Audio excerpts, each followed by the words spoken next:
Shields up, Iron Breakers. Rurikhan here, coming at you with another video. Welcome back to Monster Hunter, and today we're going to be continuing that tier list that I was working on the other day for all of the monsters in Monster Hunter World Iceborne. Now, initially, I thought that I might be able to get away with doing one video. Looks like that was not possible. So today we're going to be covering all of the monsters that were only present after Iceborne. So we already have all of the monsters from Monster Hunter World in the list. The list should be exactly the same as you guys saw in the last video because I didn't change any of the positions. And we're going to be starting things off with our good boy, Beitotus. So, Beitotus, he's going to be a C. And that's because I find him slightly more interesting than Beitotus, but still not that much more interesting because essentially in design, they are very similar.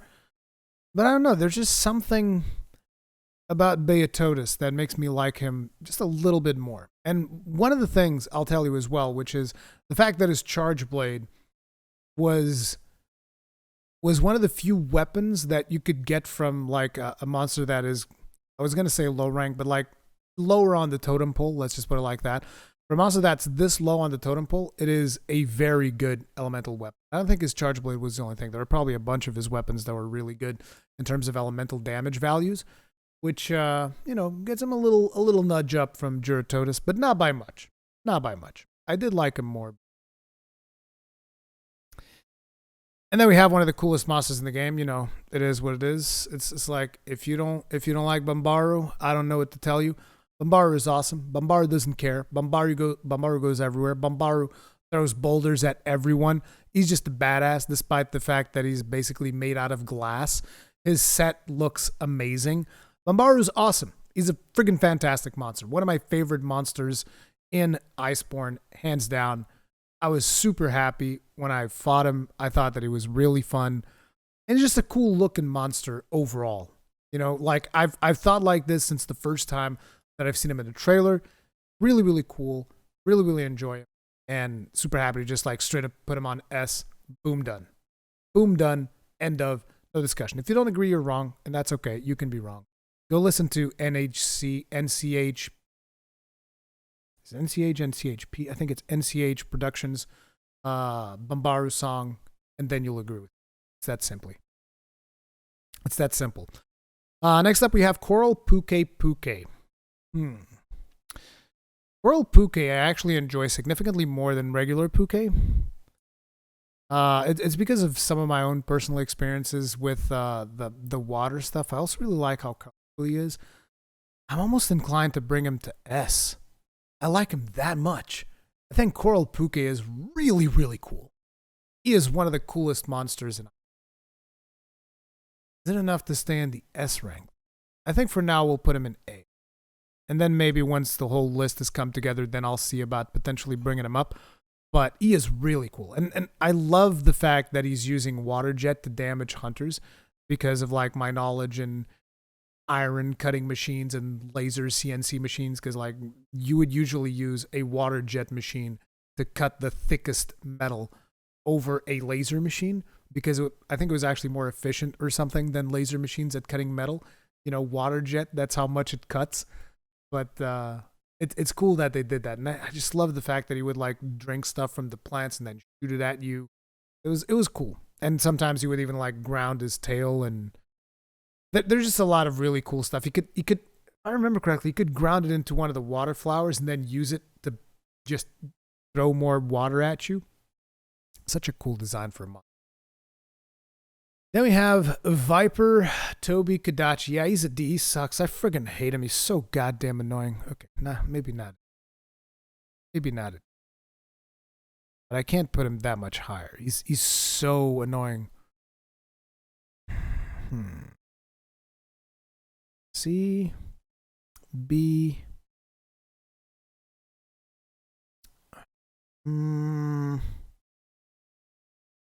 Yeah, I can't not put him in B. Because the thing that I don't like about him is that he has 2 status ailments, which makes him very, very, very annoying. And his poison is like ultra poison that will kill you in like seconds. But I guess that's actually a cool thing. Like it makes him a more challenging monsters. So yeah, I guess he should be in B. He's really, really cool, but I hate him so much. Luckily, they don't force you to fight him all that often, so I guess I didn't get burned out too bad. Then we have Nightshade Paolumu. I mean, he's basically kind of like Paolumu, except he also has the sleep stuff going for him. Yeah, I don't care too much about Nightshade, to be honest. Doesn't bother me that much. So I'd put him about the same as regular Paolumu. Then we have Nargacuga. Nargacuga is a really cool monster. I really like him. But like I said, S tier is reserved to the really special ones. Nargacuga is going to get an A. He's just a solid A. There's not a whole lot to say. If you know Nargacuga, you know what to expect from him. And I do really like him. I think he's a lot of fun to fight. Barrioth. Barrioth specifically in world. I'm actually going to bump him down significantly. Like, I fought him in GU, and I feel like in GU you get more time with the openings. I feel like in World you would crack his wings, and he would still get back up like instantly, even after you broke his wings, which kind of like defeated the purpose a little bit of what Barrioth was supposed to be. Because the whole thing about Barrioth is like you want to break his claws, kind of like mess up his mobility to give you more openings. And I just felt like it's one of those monsters that very much like Kushala, he gives you very little openings. And when you have a monster that gives you so little openings to fight him, it can get a little bit frustrating. I don't know. I'm not a huge fan of Barrioth, I guess. I don't necessarily dislike him too much. I think it's just the iteration that they've done of World that I didn't care for. But yeah. Next we have Tgrex. Tgrex. I think Tgrex gets a B. I'm thinking B, A.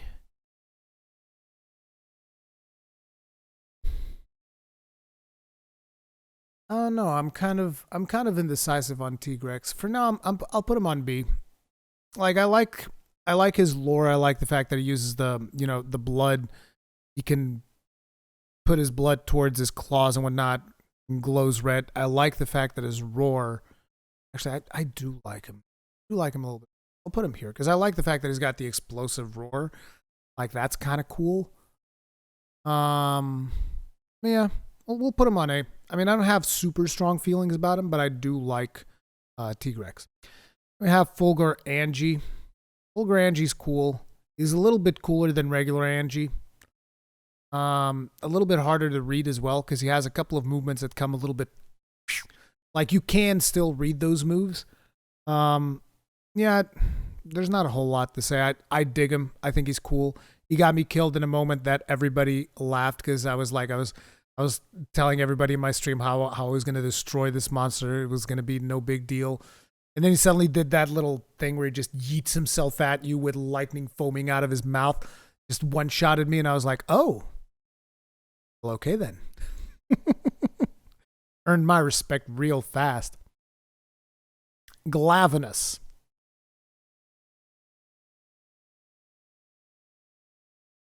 I love Glavinus. Glavinus would be an S monster for me. You want to know why he ends up in A? All you got to do is look at his gun lance, look at his greatsword, look at a lot of his weapons, and you'll know. It's that simple. Yes, I am going to bump Glavinus down purely because of the way his weapons look. Yes. Yes, I am. Because otherwise, I'd probably put Glavinus up on S because I love the concept of Glavinus. I love them in Generations. I love him in World. I think he's an amazing monster. The whole thing about, like, just the whole lore about him sharpening his tail with his teeth, you know, putting the ore on his tail, all of that stuff, I find that super fascinating from monster design standpoint. But they really, really ruined this monster in terms of his weapons just basically being bits on sticks. I'm sorry. It is what it is. Acidic Glavinus, I don't think he's as cool as regular Glavinus. And he also has a bunch of bits on sticks weapons. Acidic Glavinus is...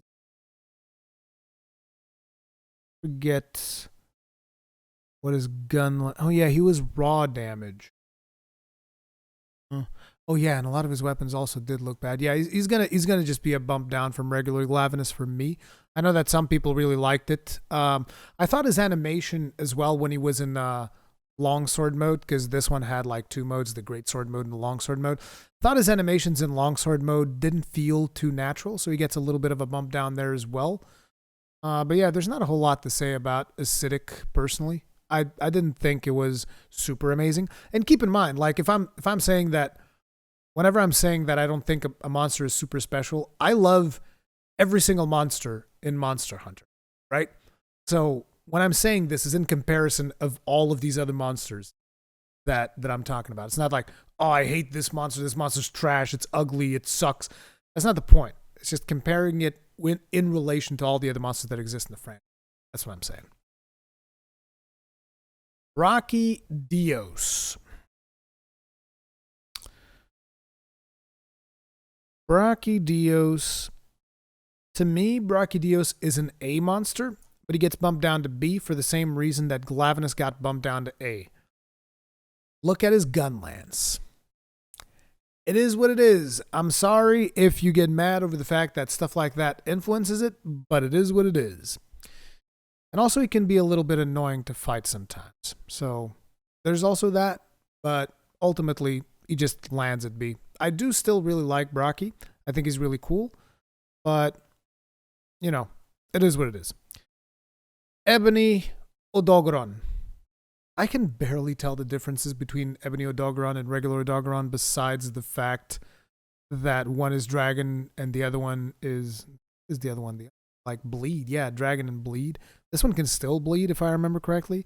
I didn't fight Ebony Doggo that much, but to me is pretty much on the same tier as regular Doggo. It's like, you know, there's not a whole lot for me to say there. I know that he's got different moves, but I can't even remember them at this point. So, you know, I thought he was a cool monster when I fought him. That's about where it ends. He gets an A. Black Veil Valhazak. I seem to remember Black Veil. What was it about Black Veil? Black Veil was basically you really needed miasma even more, the Fluvia resistance even more than you needed for regular Valhazak. But I think regular Valhazak is cooler than Black Veil. Actually, I think regular Valhazak is significantly cooler than Black Veil. I don't know, the whole spores thing didn't really do it for me, I guess. So he's gonna go down to B. Then we have Savage Devil Joe. You guys know it's cooler than Devil Joe? Devil Joe that's enraged all the goddamn time. I like Savage Devil Joe, and he destroyed me so many times, and I still like Savage Devil Joe. He's just really cool. He's just a non-stop killing machine, but he's still satisfying to fight. So yeah, I'm gonna put him right in there in the S tier. Really, really cool. And then this right here, Seething Basil Goose, as far as I'm concerned, is the coolest monster in all of Monster Hunter. For me, personally, he's my favorite monster of all times. I love Seething Basil Goose. And like I said, if it was just World, then Basil Goose would have been S tier. I mentioned this in my previous video.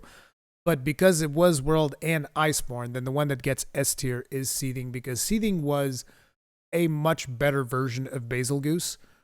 The fight just feels better, like he's not flying away from you all the friggin' time. He's got actual, you know, the purple bombs with all of the stuff that they do. He's got like the nuclear explosion that he does, which there's just so many cool things about Seething Basil Goose that he's just an S tier for me. And he also has one of the best looking armors. I've talked about this in the past.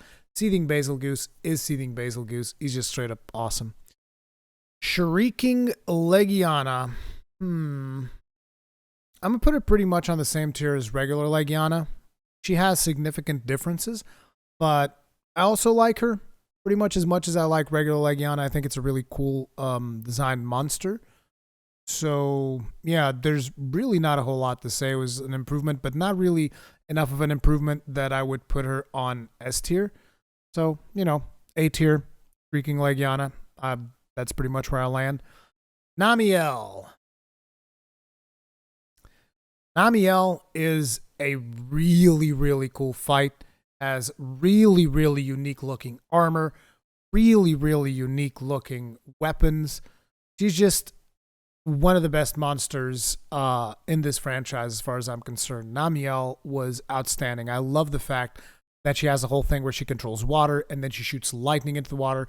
She has the wet phase, dry phase, and how that kind of like changes stuff around the monster, and it makes sense the way that that stuff changes. I love Namiel. I thought Namiel was amazing.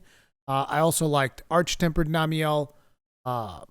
There's nothing for me to point out about Namiel that I'd be like, I don't like this thing. I mean, even the vibe check that a lot of people don't dig, I friggin' love it. I think it's amazing. So yeah, Namiel, S tier, no questions asked. Friggin' awesome. Velkana. Velkana is an interesting one because if it was when I initially encountered her, I'd probably put her at A. But because of the process that I went through when I was doing my Sword and Shield playthrough on PC, I basically had to learn her to properly, kill Velkana with that weapon. You really had to get to the next level with the monster. After I learned her patterns, I'll put Velkana in S. I think a lot of people will not agree with that, but I really like Velkana, both from a design standpoint as well as even the balancing of openings that the monster gives you, which are actually quite a lot. The biggest downside to Velkana, I feel like, is a little bit of randomness when it comes to the walls that she puts on the ground, because sometimes those walls will be so low that you think you're walking on the ground, suddenly your character hops, and that can trigger a different move that you didn't want it to do, and that can be a problem. But other than that, I don't really have anything to point out about Velkana that I consider to be like something terrible. I think it's a really fun fight. It's a really fun monster. I think her weapons look friggin' amazing, even though some of them are not the best. Like the fact that her charge blade is power element file versus impact file when it has almost no elemental damage. I feel like it's kind of like, have this weapon, looks amazing, kind of sucks. But she has other weapons that are really good. Like I remember her lance at the time was really good. Her sword and shield was also really good. So, I think Velkana ended up being a really cool monster for me, even though I remember at the start of Iceborne, I didn't care for her. Didn't care for her that much. But after I went through the process of fighting her with sword and shield, she actually grew to be one of my favorite monsters. Shara Ishvalda. I'm going to give her a B. I'm going to give her a B because I really like the little balls of concentrated wind or energy, sonic energy, whatever you want to call them. I really like those. I love the fact that every now and then she would do the thing that lifts up dust and then suddenly just shoot a laser beam right through that dust so it would get you off guard. I thought that was really cool, but I don't like the start of that fight that much. Like I think it's really cool the first time that you see it when she drops the rocks and actually reveals her true form. That's really cool. But ultimately the fight itself didn't feel too satisfying for me personally.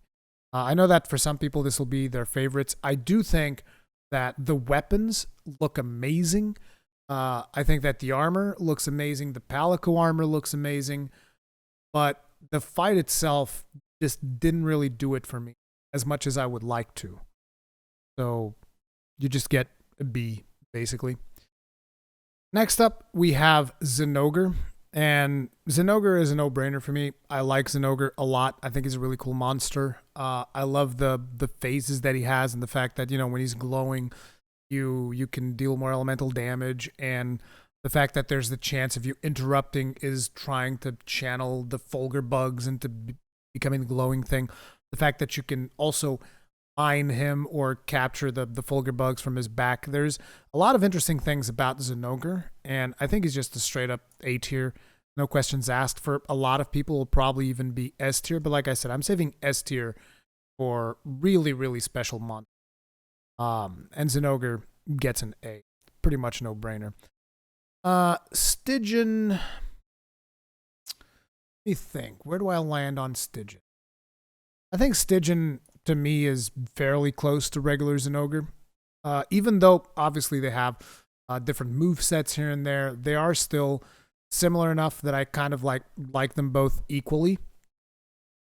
I like the fact I particularly have a little bit of preference over Stygian due to the fact that in World he brought normal shelling level 7, which I think was the first normal shelling level 7 gunlance. And you guys know for gunlance mains, whenever we get like a change in our shelling level, we're like, oh my god, I love it, finally, because the shelling levels unfortunately are a thing, and it is what it is. Let's see, Garuga. Regular Garuga, I didn't really care for it all that much. I mean, I think he's cool, but Deadeye Garuga on the other hand gets a little bit of a notch up because of the fact that he's got like the multi-fireball thing that he did. And I thought that was really cool. He just like jumps in the air, like pelts the whole place with fireballs. I thought that was really cool.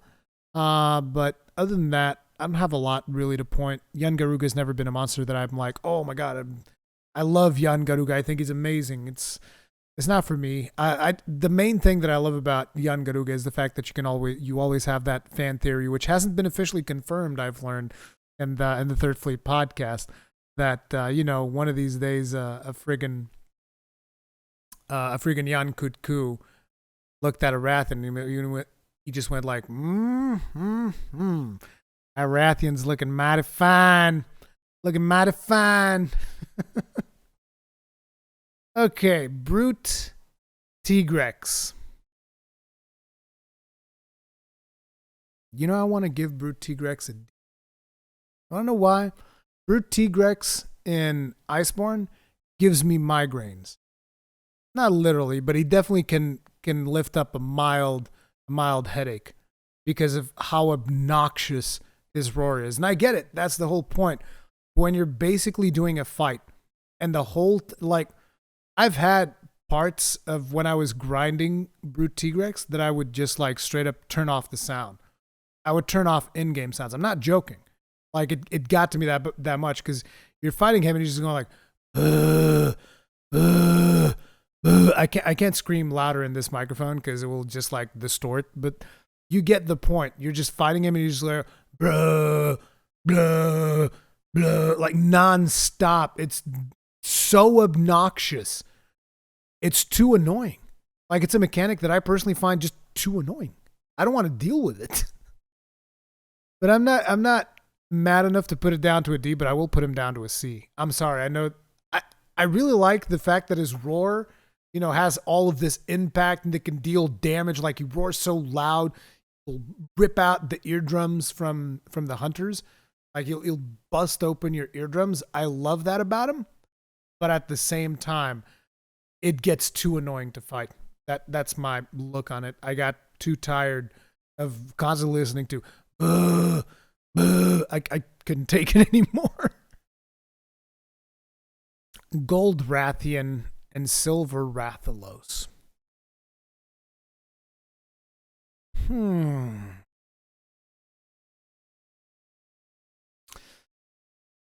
I kind of want to put him next to the rest of the Wrath family because I really like them.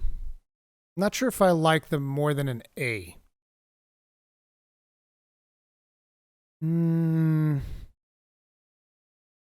Actually, no. These two are going to S tier. I like them. And I really liked their weapons and their armors as well. They go a little bit a step above the other ones because I found their armors to also be exceptional. Like the stuff that you get with true critical boost with Gold Rathian and true critical boost with Silverlos. The true Not true critical, true critical element. Yeah, it was true critical element. And it's like the status one is not as important because of diminishing returns that you instantly get with it. But I did do a special set around it, and I thought that was a lot of fun. But like their armors are really good, their weapons are really good, and their fights are also really good. So yeah, I'm put these two on S tier specifically for World and Iceborne. Keep that in mind. All the stuff that I'm talking about, World and Iceborne. Next up, we have Ruiner Nergigante. Ruiner Nergigante. It's either going to be A or S. And I think Ruiner might actually get S, because I feel like I like the moveset of Ruiner Nergigante slightly more than regular one, even though there's very minor changes there. But Ruiner was an improved version of Nergigante, basically. Nergigante here in A is almost S, pretty much. So Ruiner just kind of like pushes it over the edge, and it doesn't have some of the crappier moves that the Arch-Tempered version of Nergigante had. Kind of bring it down, so, you know. Oh my god. Not this one.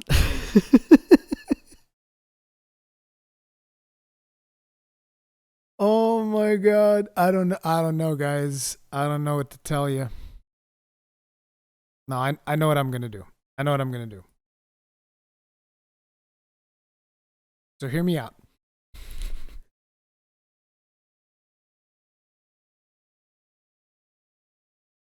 I just like seeing him tear stuff up. I just like seeing him beat up on other monsters.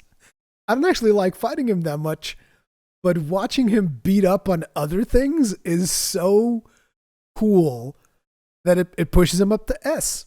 It's that simple. To me, as far as I'm concerned, it's that simple. I love the fact that the second he enters the battlefield and there's something there, he goes in there and he breaks something. He just breaks something. He breaks the monster's face. He breaks his belly. He breaks his legs. He just goes in there. He's the breaker. He just breaks stuff wide open. Really, really cool. Even though I personally don't like fighting him that much. I don't like fighting him that much because he's a very small target. He's very frustrating to certain weapons. So he's also kind of dependent on your weapon choice. If you don't have something that can bypass the fact that his arms can puff up and everything bounces off them, it can also get really frustrating. But at the same time, the visual spectacle that he brings every single time that he's on screen is on the level of something like a Devil Joe. And I love it. I think it's friggin' amazing. And I just love seeing it. On the other hand, Furious Rajang, don't really care for him as much. Don't really care for him at all.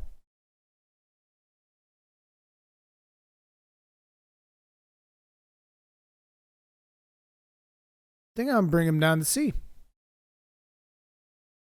Maybe B. I don't know. Yeah, I think he's gonna. I almost want to bring him all the way down to D. I like him so little. I barely fought him. Is he a D though? I'm just gonna bring him down to C for now. But like, and you guys are gonna tell me, but Rurikhan, they're kind of just the same monster.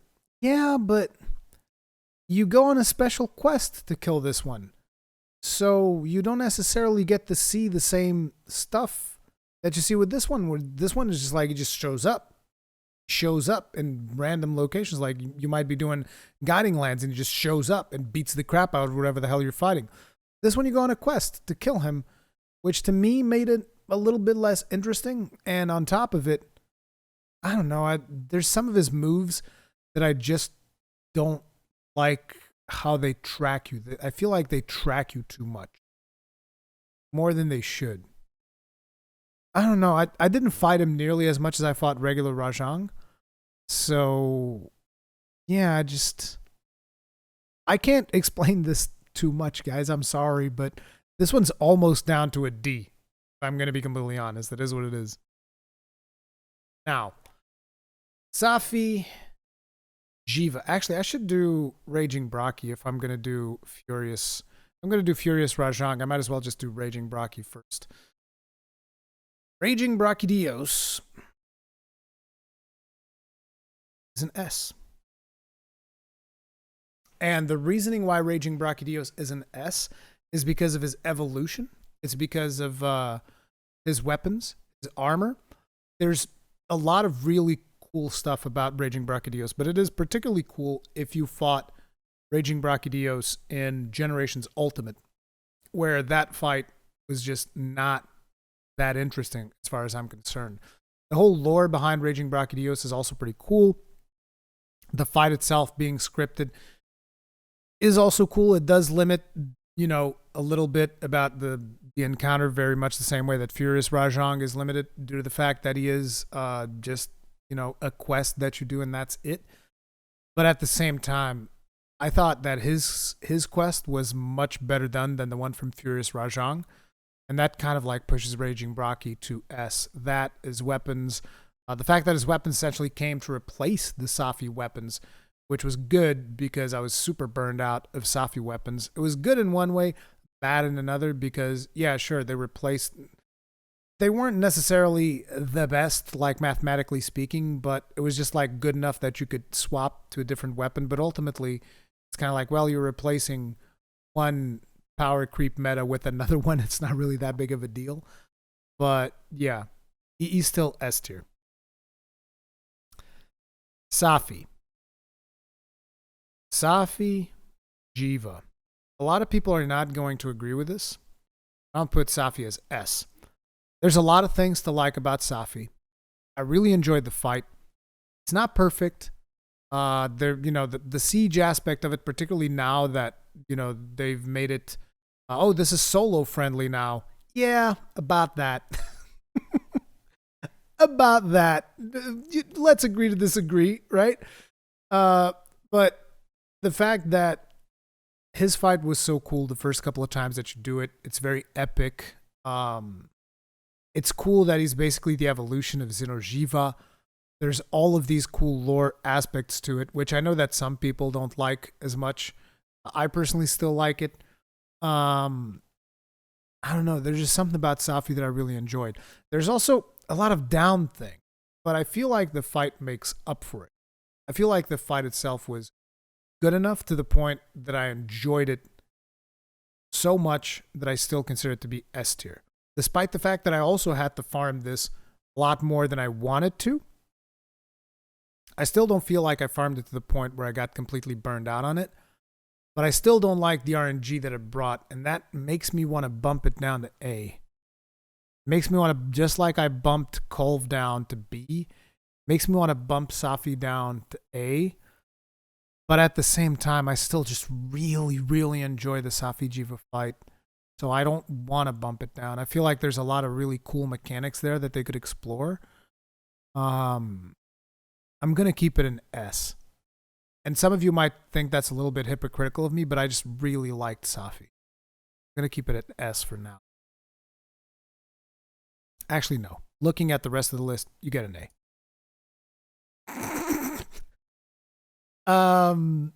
Frostfang Barrioth. I didn't think he was that special. He was kind of cooler than regular Barrioth in a way because he's not as annoying jumping all over the place. But yeah, I don't even know if I care enough to put him on B. Yeah, sure. I mean, I guess if I had to pick between these two, I'd rather have Frostfang. Again, it's the world iteration of Barrioth that I just felt was maybe, you know, that his recovery times maybe should have been tuned or something, and Frostfang just felt better. And then I think anyone who's seen my videos on Monster Hunter World knows where these next two are headed. Altreon is 100% S tier. And again, I know that a lot of people in the community are going to disagree with me. Feel free to type it in the comments. I do request, please be civil. Otherwise, you might find yourself banned because, you know, at this point in my life, I don't have that much time to read like comments that are incredibly disrespectful. So nowadays, I'm just not even dealing with that stuff anymore. I'm sorry. It must be the old age. I'm getting old. I'm sorry. But Altreon, I love the fight. I love the mechanics. Yes, even Eschaton Judgment. I think it's a really cool mechanic. I do think that the weapon, how should I put this? The way in which the weapon modifiers that they have for the elemental values for Altreon are a little bit wonky. Some weapons feel like they're a little bit harder to trigger the Eschaton Judgment than they should. A good example of that, in my opinion, is Sword and Shield. But ultimately, I still really enjoyed the challenge that this fight brought. Like, I spent 13 hours going after it until I got what I would consider to be a clean run. But I loved it. I loved Altreon. I thought it was really good. I loved some of his weapons were also really cool. His armor set looks really cool. So just an excellent monster all around and a big improvement from Altreon in Generations Ultimate. And then Fatalis. Fatalis also goes S tier. I thought Fatalis' design was brilliant. The stuff that they did with the fight. I mean, I even made a video specifically saying artistic vision or artistic design, the Fatalis fight, all of the little details that they put in there, the part where he blows down the gate with his fire breath. There's just so many things about this fight that I thought were really cool. Having said that, though, I do have a big knock on this. It doesn't bump it down to A like it did to Safi. But I do have a big criticism to make, and I think that most of you will know what that is.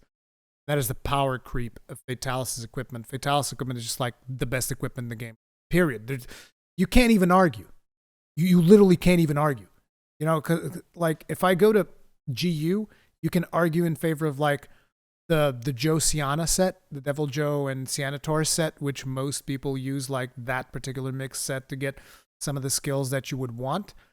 But even there, if you want to go for something maybe a little bit more exotic, something that you want to mess around in and whatnot, there are other armor sets that are interesting. I know, because I'm constantly doing builds in GU still.